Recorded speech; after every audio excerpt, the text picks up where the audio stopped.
Welcome back to The Explainer. Let's just jump right in, shall we? This week, week '03, we're unpacking something massive, the concept of truth in the humanities. I mean, we live in this age where information is literally everywhere you look. But real, profound truth, yeah, that's a whole lot harder to pin down. So today, we're going to explore how different artistic mediums actually act as a lens to help us see life whole. And to kick things off, we have to start with this absolute philosophical mic drop from Pablo Picasso. He famously said, "Art is a lie that makes us realize truth." Now just think about that paradox for a second. A painting? It's really just pigment slapped on a canvas. A novel? Just made-up characters on a page. Technically, sure, they're fabrications, they're lies, but it's through these completely artificial mediums that artists are able to communicate the deepest, most authentic truths about our human experience. So, here's our roadmap for today's Explainer. We'll be covering defining truth in humanities, visual art, framing reality, music, sounding the depths, literature, the Igbo myth, and finally, contrasting mediums of truth. All right, let's start with number 1, defining truth in humanities. Now, in our modern world, defining truth is a surprisingly complex concept. You hear it all the time, right? The idea that truth is entirely relative, that my truth might be totally different from your truth. Well, noted education scholar Howard Gardner actually pushes back hard on this. He warns that if we just give up the perennial quest for objective virtues, things like truth, beauty, and goodness, we're essentially resigning ourselves to a pointless, joyless existence where basically anything goes. Gardner argues we've got to transcend the cynicism of postmodernism. We have to actively seek out what's essential and true to human flourishing. And you know what? That requires effort, debate, and some serious discernment on our part. When we take that philosophy and apply it to a tangible cultural artifact, like this kneeling figure from the Nok culture, we start to realize that finding artistic truth isn't always a walk in the park. It requires what we might call a ponder and prove approach. It demands actual effort from you, the observer, to reflect on the truths hidden within the art itself. Sometimes the truth is staring you right in the face, but other times they're more like hidden treasures just waiting for you to uncover them. Moving on to our next section, visual art, framing reality. Let's see how this idea of effort translates into visual expression. Philosopher Roger Scruton offers this really fascinating comparison to help us discern truth in visual art. On the one hand, you have Thomas Kinkade, famously known as the painter of light. Now his works are insanely popular because, well, they're soothing, they're comfortable, and they're pretty. But Scruton suggests that this kind of art might actually be a falsification of the observer. It basically presents the world through this veil of self-congratulatory sentiment, whispering that everything is perfectly fine and you don't need to do any further work. But then, contrast that with Vincent van Gogh. Van Gogh's work isn't just trying to be pretty. It's rough, it's turbulent, and it literally demands emotional effort from the viewer. Van Gogh is revealing the hard truth that life is rough and that finding meaning takes work. So one gives you a comforting illusion, while the other forces you to confront the profound truth of existence. Which brings us to our third section, music, sounding the depths. Shifting gears from sight to sound, psychologist Jordan Peterson makes a fantastic observation about the depth of music. He points out that profound music, that kind of truly spans the entire human emotional experience, is not just simple and happy. Simple and happy, that's elevator music. It's just background noise. But true, profound music, think of the blues or those legendary country tracks by Hank Williams, does something way more difficult. It actually admits to deep human suffering.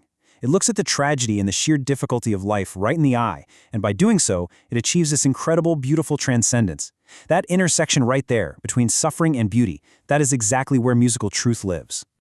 So, I want you to reflect on this question for just a moment. Does your playlist reflect deep human experience, or is it just background noise? It's a pretty great test of discernment, honestly. Ask yourself, are you consuming media that just pacifies you, or are you actively seeking out those hidden treasures of truth that challenge you and elevate your understanding of the world? Let's jump into section 4, literature, the Igbo myth. Now, creation myths are incredibly powerful vehicles for truth because they tell us exactly what a culture deems ultimately important. Take the Igbo story from Nigeria, for instance. In this myth, the heavens were suffering from greed and jealousy among the gods. So to restore order, the sky god Igi and the earth goddess Allah created 8 original humans in a holy homestead. And this wasn't random. It was a deeply intentional, step-by-step process. First off, they used sticks from the OG tree for bones and clay and chalk for flesh.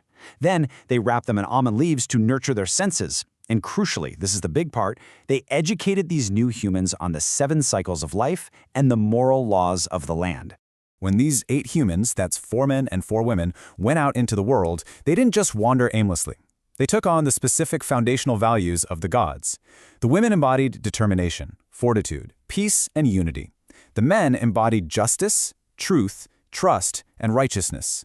Together, they formed families based on social equality and personal freedom, operating in perfect harmony to create this paradise of wealth and a flawless society.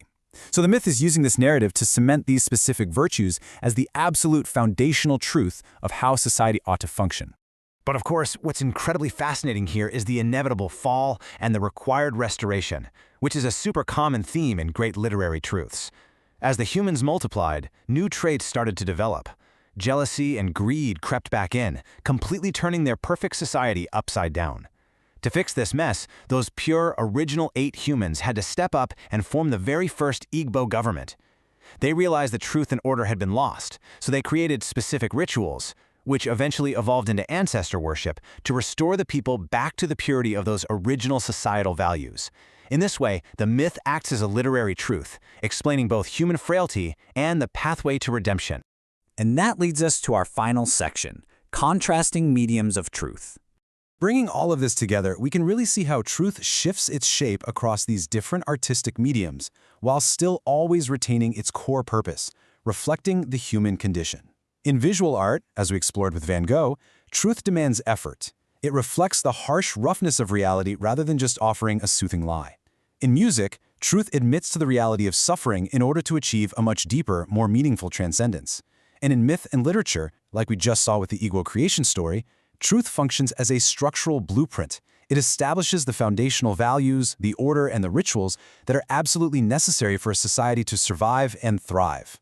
So I'm going to leave you with this final, provocative thought.